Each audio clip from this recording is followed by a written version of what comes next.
Hello everybody, welcome back to another exciting session today, guys. Hey, in today's video, guys, we are going to be talking about Form G-884. Okay, Form G-884, which is a request for the return of your original documents.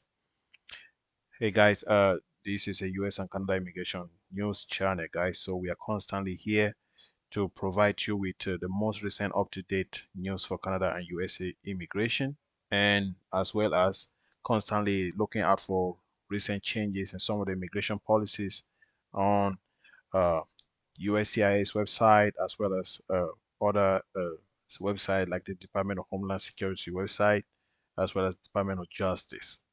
My name is Paul, and welcome back to this session today. So in today's video, we're going to be talking about a form G-884, which is a form that you can use to request for the return of your original documents from USCIS or from the Department of Homeland Security, guys. So this is the title of the form. Always make sure that you check out for the expiration, okay, the edition of the form right here at the extreme. Okay, make sure that you always check this. So this one, the expiration date is uh, December the 31st of 24. So this is the latest edition of the form. And usually, before you go a step by step to fill out the form, this first section is for official use by USCIS. Next, the first thing on the form is for you to fill out your first name. I mean the last name, which is the last name in this case is Yaro, and first name is Sally, and the middle name is right there. Second thing, you fill out your address. If this address is in care of someone else, or maybe they say you're sending it to someone else, the address, you want to make sure that you complete the person's name right here on 2A. And make sure you put out your street number and your street name right here, and take it out if it's an apartment, and fill out the apartment number right here, the city, state, and zip code. Go ahead and fill out your A number. It's a 9-digit number, A number, alien registration number right here. Fill it out, and that's it for the first section from step 1 to 3. Let's go ahead. Let's look at the fourth step on the form. The first step is for you to complete your USCIS account number. If you don't have a USCIS account, you should. We have one of our videos to show you how you can create a USCIS account. Okay, and your country, go ahead, put in your city or town or village of birth and your country. In this case, I have Colombia as the country. Date of birth is right here, September 22nd of 1977. And the reason, specify the information, that is, provide a specific information about the desired document. So you can go ahead, fill this out. Okay, fill this out, and then that is the information. And receipt number. Typically, if USCIS, sometime if they were the one that requested for the original documents, you'll have a receipt number for that document, document. So go ahead and fill out the receipt number right here. In this case, it wasn't applicable because I didn't have any receipt number. Go ahead, continue on part 2. Part 2, same thing, last name, first name, and middle name. And continues right over here. Have you ever used some names before? If you've used some names, go ahead and fill out the names right here. But if you never use any other name, just go ahead and put not applicable in all the section. And let's go ahead and look at the birth information, date of birth, repeat your date of birth, place of birth, state and province and country of birth. Fill that right here on 5A, B, and C. And on point number 6, you're going to have entry information. When did you enter the United States? Fill out the date right here, and go ahead. Type of entry: did you enter as a visitor, or as a student, asylum seeker, or were you paroled into the United States? Fill that out, and also fill out your alien registration number. And get over here. The next section is going to be point number 10. 10A, B, and C is not applicable in this case. If you are not a US citizen, obviously you just want to fill out not applicable. If you're a US citizen, go ahead, fill out your last name, first and middle name, and go ahead, fill out your certificate of naturalization number. Next, fill out the date of naturalization right here, and also fill out the name on your certificate of citizenship. That is the way your name appears on your certificate of citizenship, last, first, and middle name. And go ahead, fill out the certificate of naturalization number and the date of naturalization again right here. And also naturalization court. Go ahead, fill out the court's address here, the city, the state. Okay, and in this case it wasn't applicable, so when I put just not applicable. And on point number 17, this is very important right here. Make sure that you fill you if you are sending in this form with maybe a photocopy of your ID or a photocopy of the document you're requesting for, go ahead and check out these legal photocopies. Legal photocopy means that you are sending this request form in with the photocopy of the document that you're requesting for. That is what it means. Okay, let's go ahead and we will look at part 3 of this form. Part 3, if you did use an interpreter, you could be sometimes if you are not a native English speaker, maybe use an interpreter. You can go ahead, interpreter will fill out the last, first, and middle name right here, and the interpreter's address, mailing address, fill that out right here.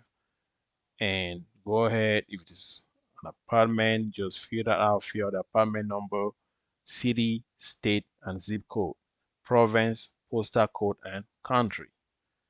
And that continues on section number 4 right here, where you're going to fill out the contact information of this interpreter right here.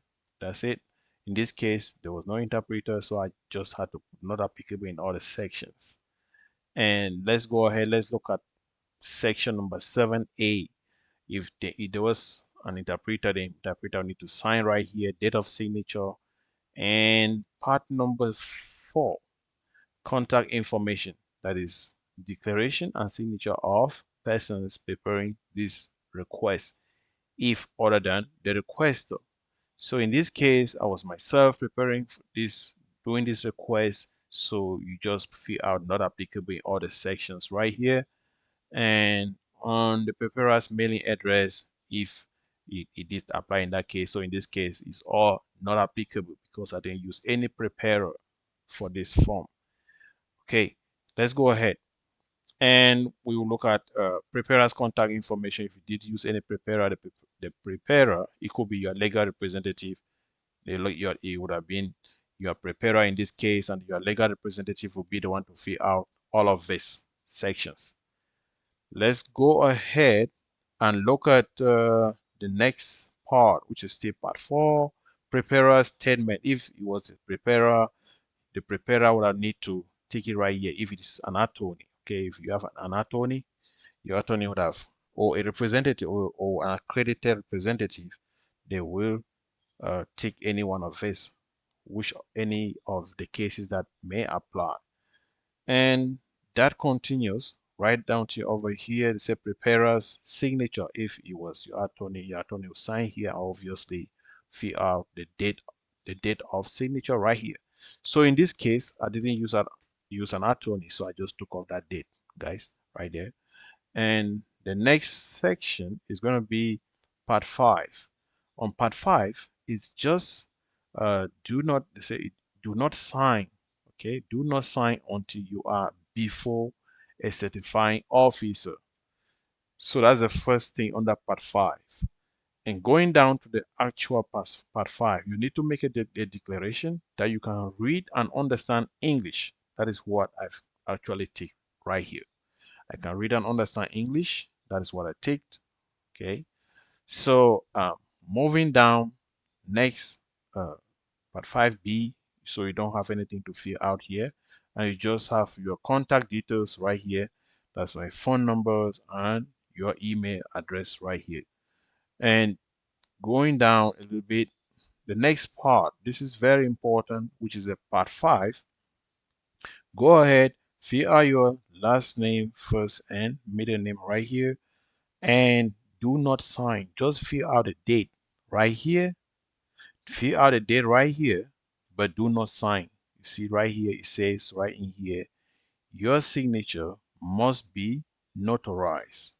Do not sign until you are before the certifying officer or official. So in this case, I did went ahead, um, took out the form, went ahead, met a notary.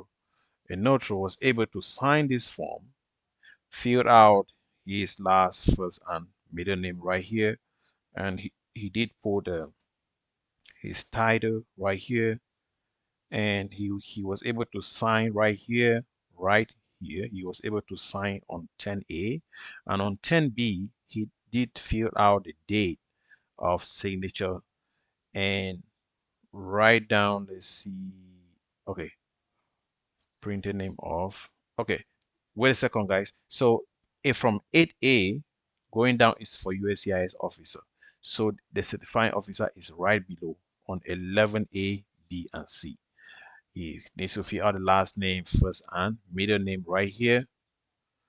And after that, the certifying officer will go ahead, sign right here on 12A. 12B is the date of signature, and the, he will fill out the state right here, a little bit, some information about the notary details. And the notarizing officer is going to stamp the form right here. The notarizing officer will stamp the form right here, and you will go ahead and print this form. If there is anything that you didn't explain it right, go ahead and this other section, that is the last part of the form, which is page 6 of 6, is just for additional details. If there was anything that you didn't explain right from above, you can go ahead and add that additional explanation right below here. Okay, you can, and that'll be it. So what are the requirements for this form? This form is crucial, so it's very important that you look at a few things about this form. I'm going to show you something. There is something about this form that almost messed me up. I'm going to show you that. Let's see what almost messed me up. That's why I'm making this video, guys. USCIS.gov. Let's see what almost messed me up. Okay, so on USCIS website, I want to show you guys something. Just a moment. So I'm going to say form G-884. From G-884. Okay, this is a form right here. This is a form, and I want to show you what almost messed me up. So on this form, there was something I didn't check out. So it's always important to check out the instruction form of any form. If you are doing this by yourself, guys, always make sure that you check out this instruction form. On this instruction form, there are very important information right here on this instruction form. It says tips. All the other section, all these other things are just the same thing that I already explained to you, but there is something on this instruction form. It says submitting your G-844 form. This is very important. So you must include copies of the following items when you are submitting your form G-884. So watch out, don't just submit just the form itself, but there are very important information that you need to submit this form alongside with. So it says your signed and completed form G-844, A84, and it says for the form G-884 must be notarized. Look at that. Okay, it must be notarized. This is it. If you don't look at this very well, it will mess you up. It must be notarized if you are submitting it by mail.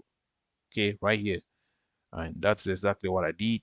And it says you do not need to get the G-8444 notarized if you are submitting it in person. So you are not submitting, if you are not submitting the form in person, you need to notarize that form. Okay, point number two, before we can consider the request, before the USCIS can consider the request, you must submit copies of two forms of identification. For example, A, Form I-551, that is your PR, okay, your permanent resident card, if you have one. And B, your driver license. You can also submit your driver license. LC, state issue ID, your employment authorization card, certificate of naturalization, or that is your US citizen certificate, or USO foreign passport. These are the documents. You need at least two copies of this document to attach to this request.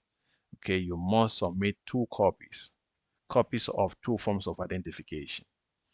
So in this case, I was able to submit a copy of my driver license and a copy of my form I-765 in my case.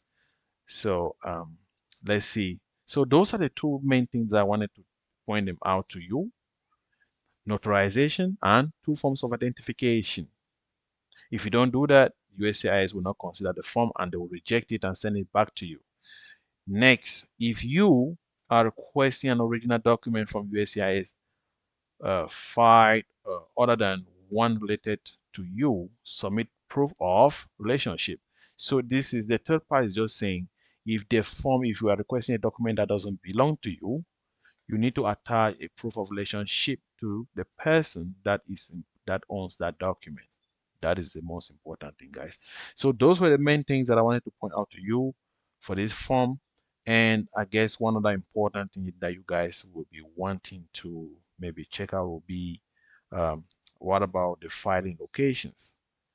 For the filing locations, I was able to check out when it comes to the filing location, where to file this form. Okay, so it doesn't have a specific address where you're supposed to file this form.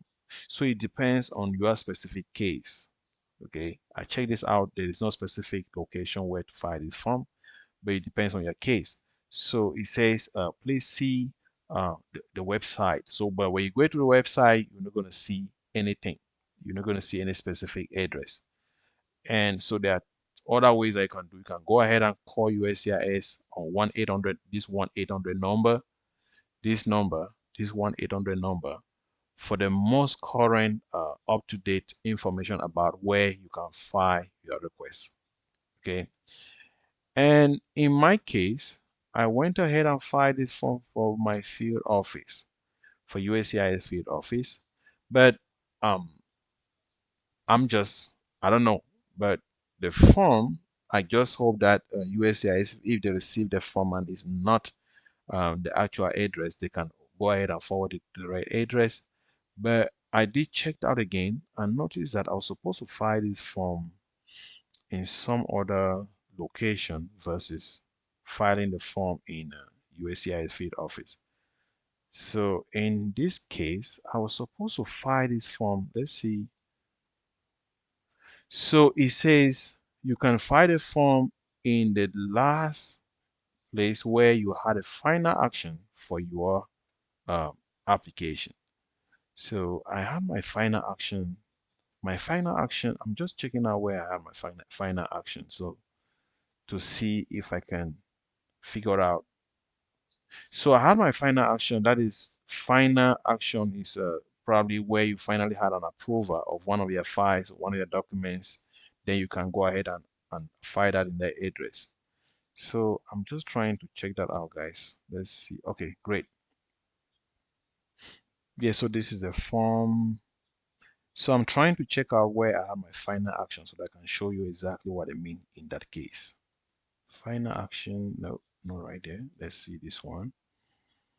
I think it's supposed to be on this. So yes, guys, I was just trying to show you where I actually I filed my form in my field office. But you can also file your form on the last location where you finally in the last location where your form, I mean where you finally had maybe the recent changes on your document. Okay, one of the most recent changes that you had on your form, on your application, or any of your applications that were recently approved. Just look below any of your applications that were recently approved, and that should be the location where you can file your form. I hope that really helps, guys. If you do like the video, please kindly subscribe or maybe share the video too. Okay, great. I found what I was saying. So this is one of my recent approvers. Okay, this is one of my recent approvers. I don't want to show you the top of the form. So this is my approval form for uh, that. This is from I7, is it 979C? Yes, so approval notice. This is an approval notice. So you just go look at the form right below this form on the left of this form. So this is the location where I would have sent my form G-844, where the final action was taken on my case. This is the location, this is the address where I would have sent that form. But I did went ahead and sent it to my field office, USCIS field office, the closest field office next to me. I hope they direct you to the right location. But if not, I'm going to go ahead and make a video right back and update you guys as to what actually transpired. Okay, guys, thank you for taking your time to watch and listen to the video until the end. I will see you in the next video, guys. Bye.